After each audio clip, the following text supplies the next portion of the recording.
think we can put another background. We can put something like a square or a rectangle around this area and then style it. But a better idea would be to get a styled text box. I think we can go to Pinterest. I had looked up a few of them here. So you can look up text box on something like Pinterest, and then all you have to do is scroll and find one that works for what you're trying to go for. So we have a design that will have the top and the bottom. I think we can go with this one. You can actually grab this one. Let me just grab this one here, save it there. I've also seen this one here. Right click, grab it. There are a few. Even this one would work, and even this one would work. So right click and grab it. Sometimes I just go with multiple options so that I can have variety. So let's grab all of this, control and click on them, then just grab them, then come here and drop them.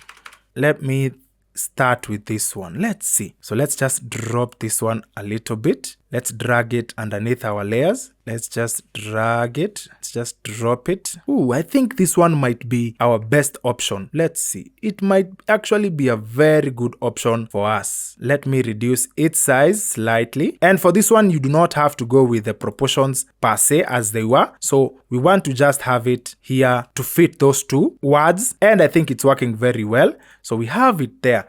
And then we can actually proceed to just remove the background. So you can actually come here on your eraser tool, change to magic eraser tool, and then just press OK on that pop-up and then just click. You can remove these ones. You can go the full manual method and then just click on those outlines. And for blending it in, we can actually use our hue and saturation. So you can find that under your adjustment. So if it's already on this side, you can just grab it.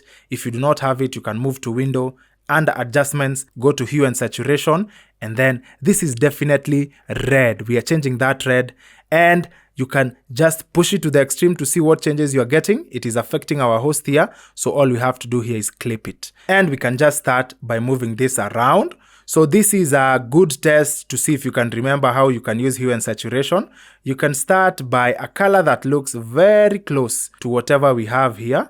So we can start there, move this here, and then I can push my lightness there. I've gotten to an area that looks very similar to what we are trying to go for. And that is it. We are just converting that up to that point. From here, we can actually style this text to work very well with whatever we have. So I think I'll make both of them white, or we can even go with this blue, but I think the white one looks very good. Now, I think I'll also make this one bigger. Let me just grab this, push it around there. Let me just make it that big, and then we can fit this to our window. Final touches will be working on our text here to just maybe just reduce them up to that point so that we have this look here. Now you can still add layer styles to this text here. A drop shadow will work. Let me just adjust the distance here and the opacity and do the same for this one. We can move on to icons in the next